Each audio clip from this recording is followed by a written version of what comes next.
Bonjour à tous, je suis Isabelle Vontron. Aujourd'hui, je vais vous parler de l'enfant. L'enfant, qu'est-ce que c'est que l'enfant? Qu'est-ce que vous voyez quand vous pensez à un enfant? Vous voyez des petits-enfants, des bébés, des enfants de quelques années qui courent, qui jouent, qui s'autorisent des choses que nous, étant grands, on ne s'autorise plus. Et pourtant, au fond de nous, on a toujours encore cet enfant qui a envie de jouer, qui a envie de rire, qui a envie de courir dans tous les sens, d'être libre, libre d'obligations. Voilà, toutes ces choses-là que l'enfant est encore, c'est-à-dire dans l'innocence, dans la joie, dans le partage. Et oui, des fois, il pleure et puis ça passe très vite. Ce sont toutes ces émotions qui passent très, très vite chez les enfants. Chez les enfants, les émotions ne durent pas, contrairement à nous qui avons tendance à les garder, à les ressasser par le mental ensuite. L'enfant, lui, il ne ressasse pas par le mental. Il vit simplement l'instant. Il est grondé, il va pleurer, il ne reçoit pas à manger, il va pleurer, il attend quelque chose, il va réagir, et puis après c'est vite passé. À partir du moment où on commence à formater les enfants, dire tu n'as pas le droit de faire ceci, attention il y a un danger, il va réagir en fonction de ça. Et donc, il va cacher des choses, il va mentir, il va faire les choses en douce, à partir du moment où on commence à le formater dans ces choses-là. Mais sinon, à la base, il est innocent. Et c'est ce qui nous arrive constamment. C'est-à-dire qu'en fait, compte, on est en train de jouer une vie constamment, on joue la vie. On joue la vie d'un médecin, on joue la vie d'un directeur, on joue la vie d'une mère de famille, on joue la vie... ça peut même être la vie d'un handicapé, on peut jouer la vie de plein de choses. Parce que inconsciemment, on a mis ça en place. Et on a mis ça en place, non pas quand on est tout petit, on l'a déjà souvent mis en place bien avant. Et donc, on va expérimenter cette vie avec ce qu'on est à ce moment-là. Regardez, que ce soit un enfant qui a un handicap ou un autre enfant, lui, il s'en fiche. Il vit simplement avec ce qu'il est, avec son possible. Et nous, on a oublié de vivre avec nos possibles. Et c'est ça, justement, il faut reprendre ce goût à la vie avec des choses simples, avec des choses qui nous font plaisir sur le moment, avec savoir dire non, parce que les enfants savent très bien dire non. Je ne sais pas si vous avez remarqué, la première des choses qu'ils savent dire, c'est non. Bah oui, non. Voilà. Donc, ils commencent à affirmer qui ils sont. Et très souvent, qu'est-ce qu'on va faire? Nous, on va les brimer. Ou alors, on va aller trop dans l'acceptation de tous ces noms. Ce qu'il y a, c'est qu'il faut que ce soit une justesse à tous les niveaux. Il faut ressentir nous-mêmes aussi si c'est un nom qu'on doit afficher ou si c'est une compréhension de ce nom. Et tout est dans une relation de compréhension des choses. Et donc, notre enfant est toujours en train de jouer à ça. C'est à moi, ça m'appartient, parce qu'en fin de compte, tout est dans son ego, dans son centrage à lui-même. Un enfant, quand il est petit, il ne voit pas les autres, il voit que ce qui... même pas son corps. Quand il est tout petit, il ne reconnaît même pas son corps. Il vit simplement.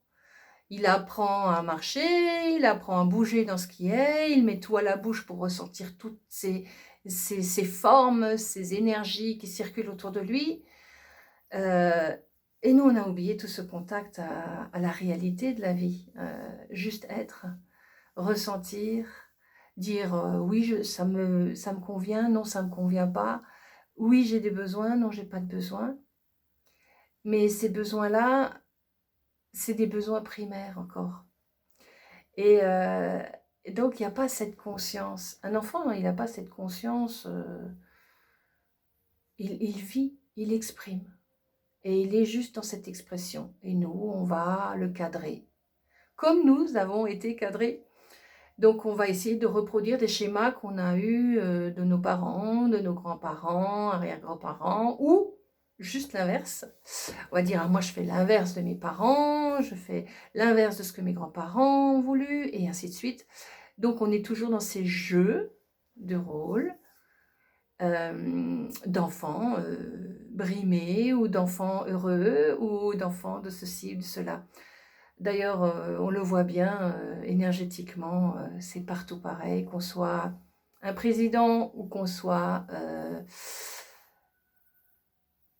une personne, non vue, inconnue, bah, c'est exactement la même chose, on est tous en train de jouer des jeux de rôle. Le tout, c'est de pouvoir voir, cette vie autrement, avec, l'enfant joyeux en soi, l'enfant qui a envie de partager, l'enfant qui a envie de vivre, dans l'amour, tout simplement. Et plus on sera des enfants, qui voulons vivre dans l'amour, et qu'on le manifeste, avec son essence, avec son soi profond, avec son ego, parce qu'il est là, cet ego, pour manifester pleinement cette expérience que vous allez faire aujourd'hui, demain, après-demain et les jours qui suivent. Oui, j'ai envie d'expérimenter, ce que c'est que d'être, une femme. Ou oui, j'ai envie d'expérimenter ce que c'est que d'être un homme. Ou oui, j'ai envie d'expérimenter ce que c'est qu'une une épouse ou un époux. Ou oui, j'ai envie d'expérimenter ce que c'est qu'une personne qui est complètement autonome. Ou oui, j'ai envie d'expérimenter un ermite. Voilà, on expérimente. C'est un jeu. C'est un jeu. Et tout le temps, on est en train de jouer. Et plus on se rend compte de ces jeux-là, plus on peut en rire et plus on peut les appréhender avec quelque chose de bienveillant. Et je joue la colère. Là, ah oui, j'étais vraiment en colère à cause d'une situation, ben, je vais jouer la colère. Je vais rester dans cette émotion de colère. Elle est passée, l'émotion, depuis longtemps, mais moi, je veux continuer à jouer cette colère. Donc, oui, on m'a fait du mal, je continue à ressasser des choses qui se sont passées, et je continue là-dessus, parce que cette énergie, elle me va, parce que mon ego peut jouer là-dessus. Donc, il aime l'ego, il adore jouer ça. Et d'ailleurs, c'est assez sympa parce que beaucoup de gens, on est tous en train de jouer ces jeux de rôle, mais en fait de compte, on n'est pas vraiment que ça, on est encore autre chose. On est quelque chose de bienveillant derrière. Et dès qu'on commence à lâcher ces choses-là, bah, on peut aller dans un jeu qui soit plus logique, dans l'amour, de construction, c'est-à-dire quelque chose de heureux, de joyeux. Une émotion, c'est quelque chose qui passe. Et les enfants nous le montrent bien. Parce qu'ils tombent, ils pleurent, ils chouinent 2-3 minutes et après vous les revoyez de nouveau courir alors qu'ils venaient juste de tomber à l'instant. Eh ben non. Mais si les parents viennent derrière et disent «Oh, mon pauvre chéri», eh ben il va continuer à jouer cette comédie. Pourquoi?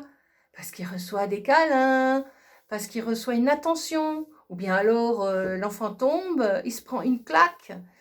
Alors là, l'enfant, il va être brimé, il va se dire: «Non, je ne peux plus faire ça, donc je vais agir autrement. Je vais le faire quand il n'est pas là». Donc voilà, on construit nos enfants avec notre manière d'agir et on est nous-mêmes des enfants parce qu'on ne sait pas toujours comment réagir.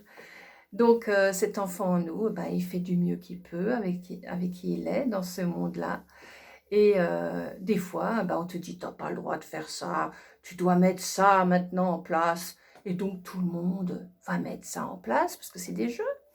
On est encore, comme des enfants qu'on brime à longueur de temps, on est toujours encore l'enfant qui est, sous une autorité de quelque chose et on oublie cet enfant qui juste a envie d'exister. Donc voilà, alors moi ce que je vous conseillerais, c'est d'exister. Existez pour ce que vous êtes.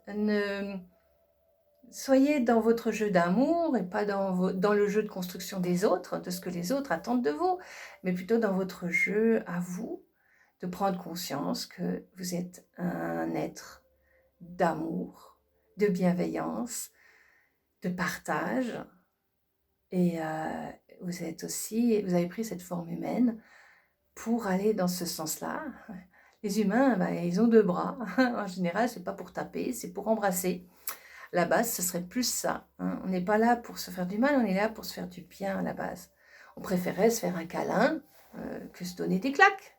Hein. Je pense que le matin, vous n'allez pas vous donner des claques dès que vous commencez la journée. Vous allez plutôt essayer de faire quelque chose qui va vous faire du bien, vous mettre en condition dans quelque chose qui sera plus agréable. Et si vous vous donnez vraiment des claques, peut-être transformer cette énergie en bienveillance pour vous-même. Regardez-vous avec le jeu des enfants, qui lui s'en fiche que vous avez les cheveux verts ou jaunes ou rouges, que vous ayez 1,50 m ou 1,80 m, que vous ayez 100 kilos ou que vous en avez 52. Il s'en fiche, l'enfant. C'est ce que vous allez dégager qui va être important. Alors dégagez quelque chose en vous, de cet enfant intérieur, quelque chose de plaisant. Quand vous serez plaisant en vous-même, dans cet enfant qui a le droit de jouer, pourquoi, quand on a 50 ans, on ne pourrait pas descendre un toboggan? On se l'autorise, oui, quand il y a un enfant, mais sinon on ne se l'autorise pas. Mais pourquoi on ne pourrait pas descendre un toboggan alors qu'on adore ça? Ah, maintenant les tyroliennes, ça marche bien, hein? On va faire de l'acrobranche et là, on pourra descendre sur des tyroliennes. Waouh, c'est super! Mais en temps normal, jamais de la vie, on va descendre sur une tyrolienne s'il y a un parc avec des trucs d'enfants. On dira non, ça je ne m'autorise pas, c'est que pour les enfants. Oui, les balançoires, c'est que pour les enfants. Mais non, soyez encore dans ce jeu de la vie, c'est vraiment important. Jouer avec la vie, c'est ça. La vie vous demande d'expérimenter quelque chose de joyeux. Alors, dansez dans la vie, chantez dans la vie, jouez dans la vie, aimez dans la vie. Voilà. Eh bien, plein de bonnes choses à vous et continuez à jouer avec plaisir ce que vous créez au quotidien de votre vie. Je vous embrasse tous et je vous dis à très bientôt. Si ça vous a plu, vous pouvez toujours mettre un petit pouce et puis éventuellement vous abonner aussi. Merci. Je vous remercie tous. Au revoir.